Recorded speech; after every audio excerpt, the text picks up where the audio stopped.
Hello everyone! Welcome sa ating self-healing series. Hindi ako nakapag-upload yesterday. Medyo naging busy kasi may errands lang kami. Tapos, nag-renew ako ng lisensya. 10 years akong kalbo. 10 years akong kalbo sa lisensya ko. Pero okay lang. Kakain ako ng aking lunch today. So, pakita ko sa inyo.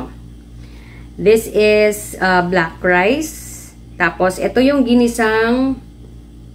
Oh, 'di ba? Ginisa ko sa bawang, sibuyas at maraming kamatis. Tapos meron din yang luyang dilaw or yung turmeric, kaya madilaw ang aking kamay.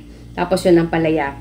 So before hindi ako mapapakain ng ampalaya unless ako ay buntis. Syempre, nung buntis ako, gusto ko healthy ang nakakain ng pinagbubuntis ko, kaya napipilitan ako kumain ng ampalaya. Pero ngayon ay kailangan ko na talaga kumain ng palaya dahil isa na yan sa talagang gulay na maigi para sa akin. Now, ang acting topic for today ay whole grain. So, nakita nyo, di ba? Black rice ang aking kinakain. I have here my quinoa. Ito pa yung binili ko sa grocery nung nakaraan. Ang dami pa niya. At saka, ito yung black rice. Bakit ba ito ang ating topic? Bilang isa sa mga cancer patients na nagpapagaling, importante talaga na piling maigi ang mga pagkain. These whole grains, yan, isa sa mga natutunan ko, yan, ito yung binigay sa akin sa Dr. Hash Wellness Center. Pati ito. So, ito, I believe ito yung first nila, tapos ito yung latest edition. So, babasahin ko lang ng very quick. Tapos ilalagay ko sa screen kung anong sinasabi sa whole grain, kung bakit ito ay kinonsider as superfoods and healing foods, ganyan. Sabi dito, whole grain used to describe the entire grain of plant, the bran, endosperm, and germ. Whole grains are excellent food source and main human fuels, containing complex carbohydrates, protein, and variety of phytochemicals, vitamins, minerals, and fiber.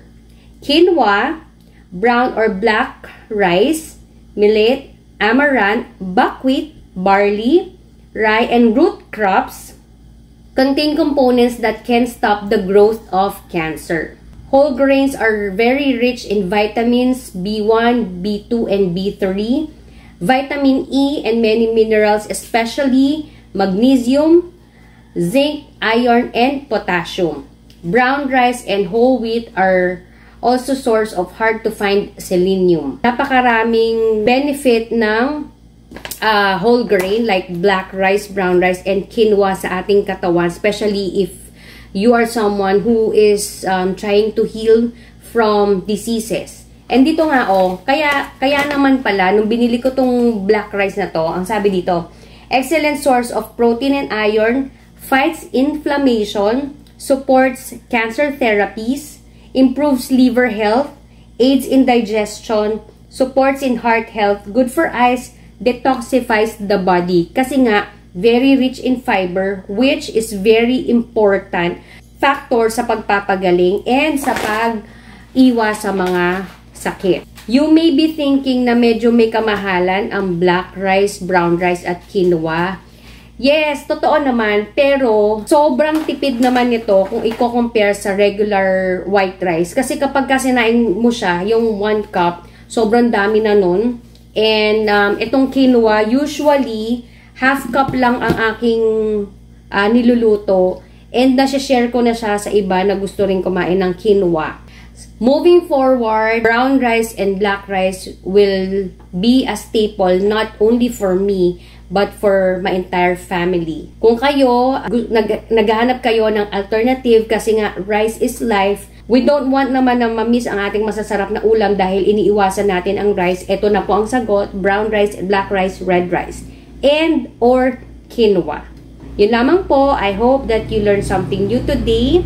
And if this video helps, kindly give this a thumbs up and subscribe for more videos na i-upload ko soon. And kindly share na rin para dun sa mga iba na kakilala nyo na nangangailangan ng mga ganito klase ng videos. And until my next one.